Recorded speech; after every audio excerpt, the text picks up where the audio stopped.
Come on, England. It's time to make 2010 the year that we can once again hold up that coveted cup. Let's show the world that we can rule the roost. Let's show the world that we have the class to kick a football into the future and not always look back to a 1966 past. It's time to bring the goods home so we can once again sit on that World Cup throne.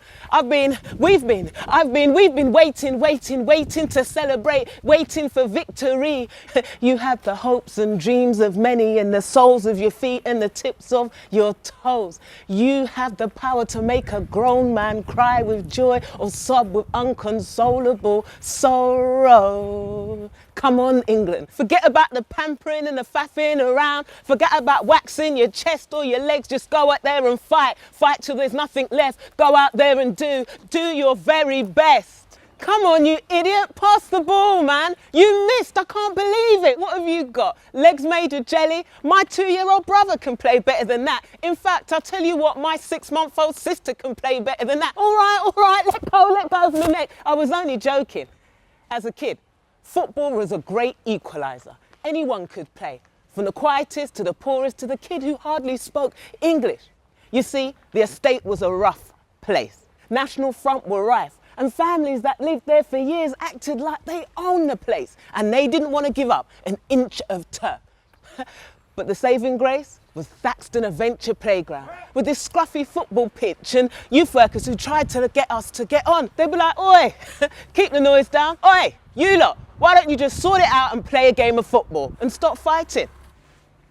The biggest kid was always in the goal. You know, the one with the massive shoulders, so big that he blocked up the whole goal and also blocked up any clouds, and hands so massive he looked like he could catch the sun, the stars and the moon all in one go.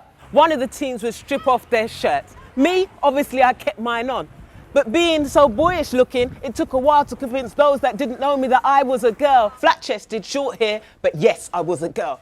Why is she playing on our team? Why have we got a girl on our team? You know girls can't play football. Why is she playing on our team?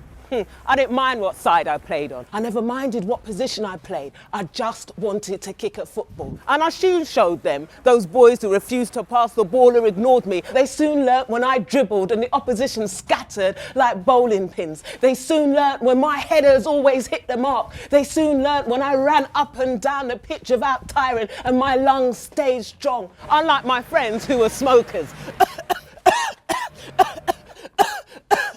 Go on, play without me. I'll catch up in a minute. Football was a great equaliser. Anyone could play. You either loved it or you hated it. One strike could shut up the cockiest kid, and another could propel a complete unknown into popularity he could only dream of. Oi, what's your name? What team you on? Oh my God, you're an amazing football player. What'd you say your name was? You better play for our team next time. You better play for our team next time. Metropolitan Police, 5-a-side football competition, a yearly event. The police wanted to make great links with the youth. We didn't care about them. All we cared about was a shiny medal or trophy to take home so we could show off at school on Monday. Harrow Youth Cup, with its massive indoor pitch, was the venue. We'd be all kitted out by local businesses. Yeah, of course there were fights, there was tears, there was bashing, there was bruises, sweaty bodies colliding, legs and arms dangling from overhead seating. Oh my gosh, it was like a mad teenage coliseum of absolute madness, screaming, yelling, shouting, effing and blinding. And it was us, Thaxton Adventure Playground, against everybody else.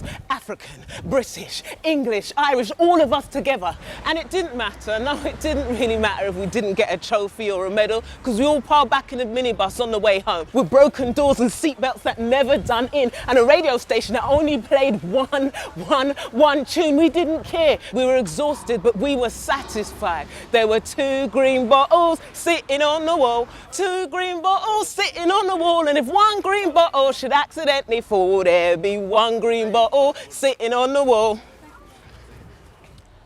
There were 2 local teams, Fulham and Chelsea. But back then there weren't many black supporters in the crowd, so us kids tended to stay out the way. We tended to stay out the way when the blue-shirted, white-faced tribes of men chanted and marched through our street. But they didn't take away my love of the game. I couldn't let a few people spoil something that took away all my worries. You see, I used to dream that I was the only girl in a Premier League team. I had my own changing room, my own hunky masseur, my own jacuzzi, and thousands of fans who would chant my name, Kat, Kat, Kat, Kat, Kat, Kat. By the late 80s, black footballers were really starting to break into Premiership teams. There was John Barnes at Liverpool, and Rod and Ray Wallace at Manchester United and West Ham, Paul Ince at West Ham and Man United, and even Mark Walters went all the way up to Glasgow Rangers. They even kicked out some of their fans for racially abusing him. I don't know how those players done it. There was no let's kick racism out of football then. They just held their heads down, keep the anger in, and showed their doubters what they could do with their feet. I really don't know if I could have done that. I really don't know. Push the anger down, push the anger down, keep the red in check, keep the red in check, deep breath, push the anger down, keep the red in check, deep breath, dodge the banana skins and the monkey toys, dodge the banana skins and the monkey toys, block out the noise, block out the noise, block out the noise. So now things have come a full circle, and the World Cup is being held in South Africa, a nation that will welcome lost sons with open arms. Sons who now reside in Western homes and hold coloured flags, but still they walk with African bones. Because you know what? It really is time for England to win. Because you know what? 1966 was a long time ago. 1966, Muhammad Ali fought Henry Cooper twice in London and he won. 1966, Star Trek was aired for the very first time. 1966, Vietnam War was still being fought. 1966, Labour were in power and Harold Wilson was the Prime Minister. 1966, the Beatles, Dusty Springfield, Nancy Frank Sinatra, the Four Tops all had #1 hits. 1966, the Black Panthers were formed. 1966, Martin Luther King only had 2 more years to live and man had yet to walk on the moon. 1966, Malcolm X had been dead for just over a year and John F. Kennedy dead for over 3. 1966, it was all about the mods, their scooters and their tailor-made suits. 1966, Mike Tyson and Halle Berry were born. 1966, 1 more year and my mum would come all the way from Grenada to England. 1966, it was all about the skinheads, Jamaican ska, Ben Sherman shirts, Fred Perry shirts and Levi jeans. There was no internet, no Facebook, no Bebo, no MySpace. There was no colour TV, MP3. There was no Posh Spice and David Beckham. And there was definitely no hip hop. So come on, England. Let's make 2010 the year that we put England on the map. Let's show the world that we can rule the roost. Let's show the world that we have the class to kick the ball into the future and not always look to the past. Because 1966 was a long time ago and it's time to bring the goods home so we can once again sit on the World Cup throne. Because we've been waiting for victory. Waiting to celebrate. You have the hopes and dreams of many in the soles of your feet and in the tips of your toes. You have the power to make a grown man cry with joy or sob with uncontrollable sorrow. Forget about the pampering, the faffing around, or whether you should shave your legs or your chest. Just go out there and fight. Fight till there's nothing left. Go out there and do what you do best.